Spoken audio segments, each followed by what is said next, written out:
Assalamualaikum warahmatullahi wabarakatuh. Dengan berdirinya saya di sini, saya akan mempresentasikan tugas statistika dan probabilitas. Di sini kami dari perwakilan kelompok 8 izin memperkenalkan diri. Saya Nadif Ahmad Jikri 2103035002. Di sebelah kanan saya ada Saya Aditya Sandra dengan NIM 2103035016. dan di sebelah kanan saya juga Saya Daradi Agung Musyafa dengan NIM 2103035014. dan di sebelah kiri saya Muhammad Nur Trianggodo dengan NIM 2103035015. kami di sini akan membahas tentang uji tes menggunakan SPSS. Uji tes adalah metode uji statistik yang digunakan untuk menentukan apakah terdapat perbedaan yang signifikan antara rata-rata dua kelompok data atau kondisi.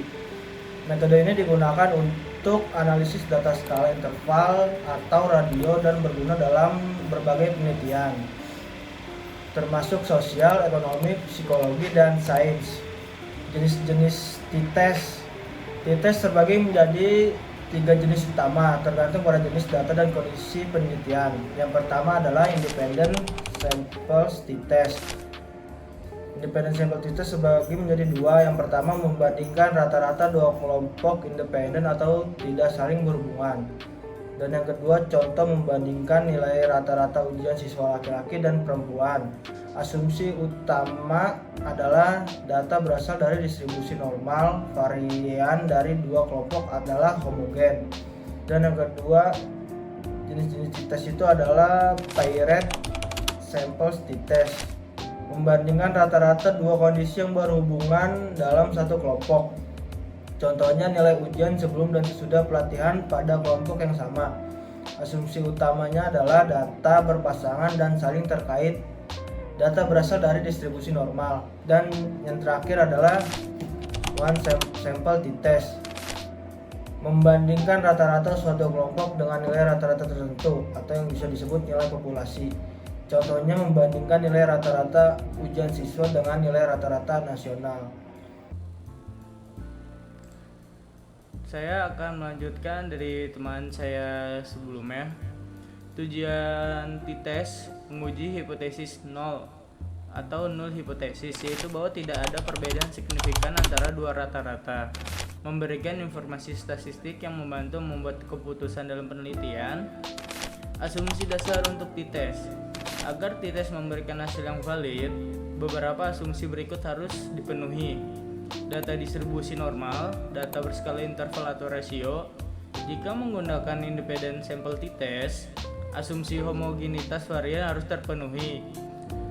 Uji Levene sering digunakan.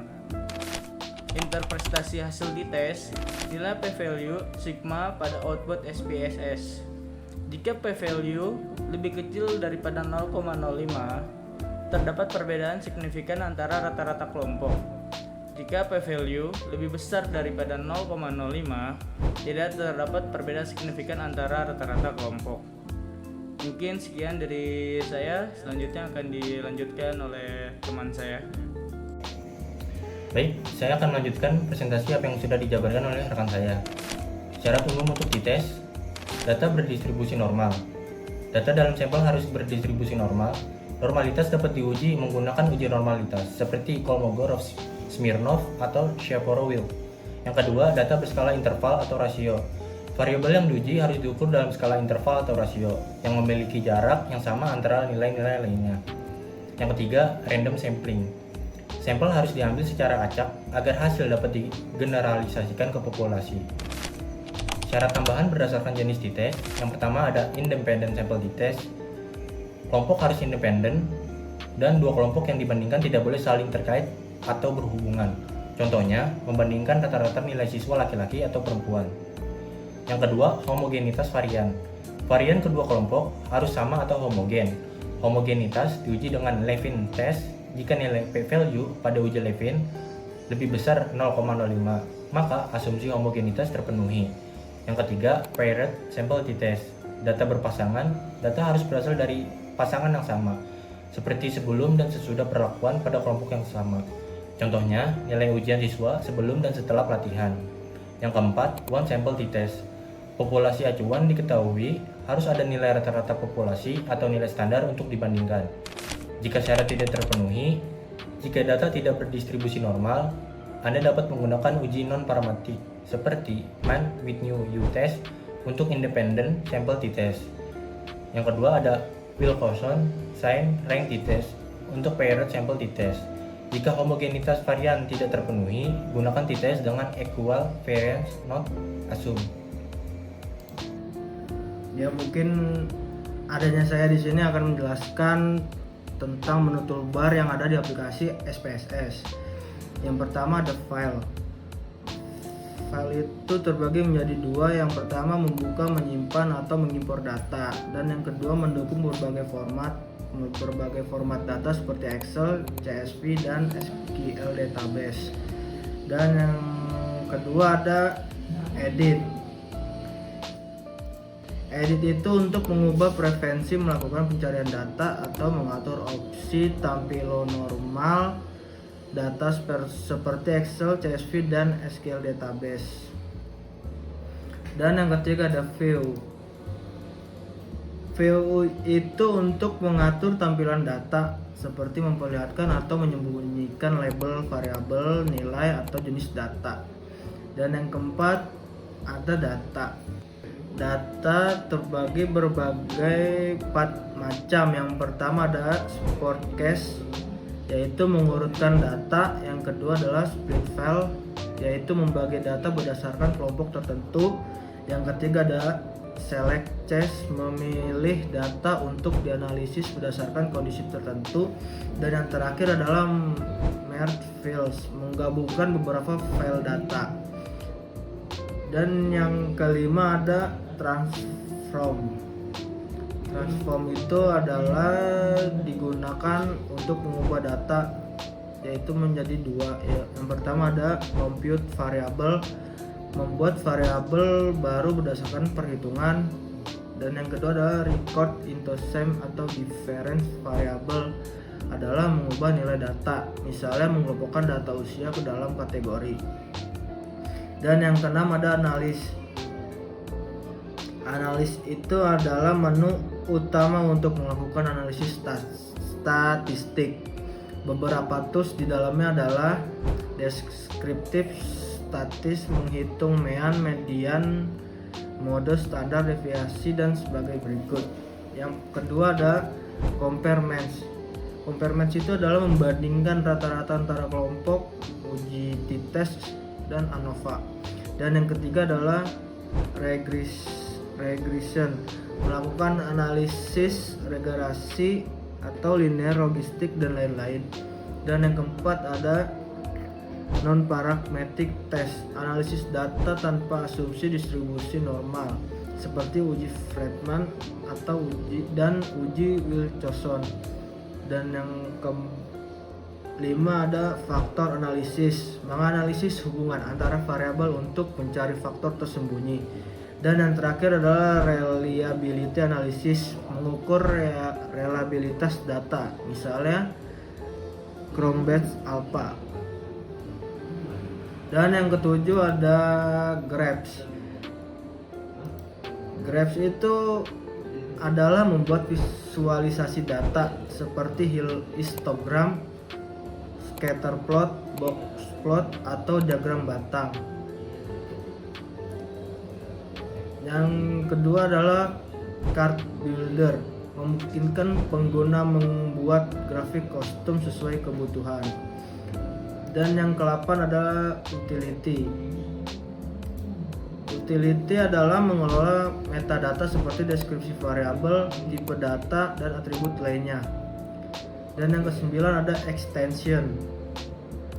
Extension itu adalah menghubungkan SPSS dengan program eksternal seperti Python dan R untuk analisis yang lebih kompleks. Di sini saya memiliki contoh kasus untuk mencari perbedaan nilai yang signifikan pada ujian matematika. Seorang peneliti ingin mengetahui apakah perbedaan signifikan pada nilai ujian matematika antara siswa laki-laki dan perempuan di sebuah sekolah menengah atas. Data diambil dari 20 siswa, 10 laki-laki dan 10 perempuan. Dan di sini merupakan data set yang telah saya buat. Dan di sini saya akan membuat lagi sebuah simbol di mana laki-laki disimbolkan dengan angka 1 dan perempuan disimbolkan dengan angka 2.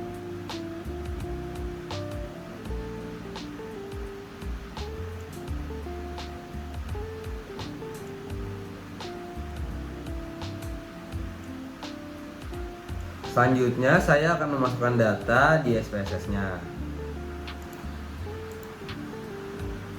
Pertama kita buka dulu variabel view, lalu name,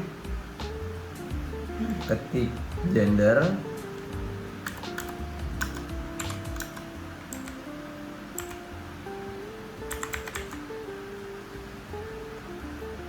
dan di nomor 2 nilainya.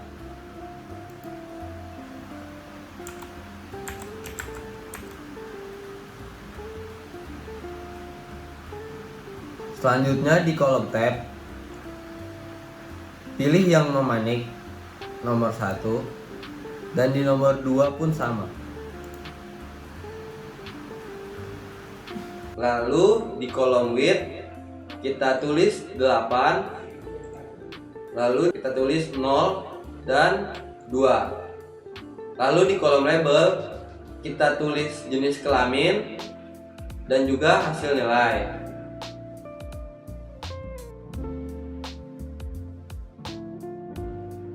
Lalu di kolom value kita pilih di sini, lalu pencet tambah, kita pilih nomor 1 dan di label kita tuliskan jenis kelamin.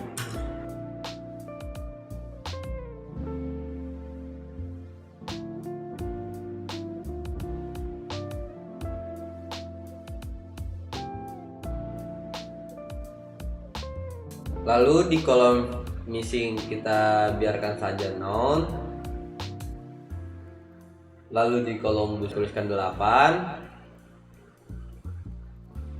Lalu di highlight kita. Selanjutnya di kolom measure kita pilih yang nominal dan di nomor 2 kita pilih yang scale. Lalu row input. Lalu jika sudah kita mengisi data di variable view, kita lihat ke data view, lihat fitur bar, kita buka analisis, buka complement, lalu pencet yang independent test. Kemudian kita pilih jenis kelamin, kita masukkan ke grouping variabel, lalu nilai kita masukkan ke test variabel, dan jenis kelamin kita masukkan ke grouping variabel. Lalu define group, kita pilih yang define group, dan di grup 1 kita tulis angka 1, grup 2 kita tulis angka 2, continue, lalu kita pilih OK. Kemudian ini adalah hasil data yang telah kita masukkan tadi.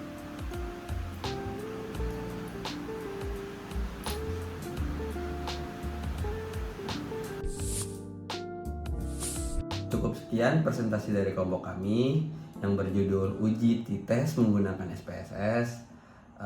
Lebih kurangnya mohon maaf. Wassalamualaikum warahmatullahi wabarakatuh.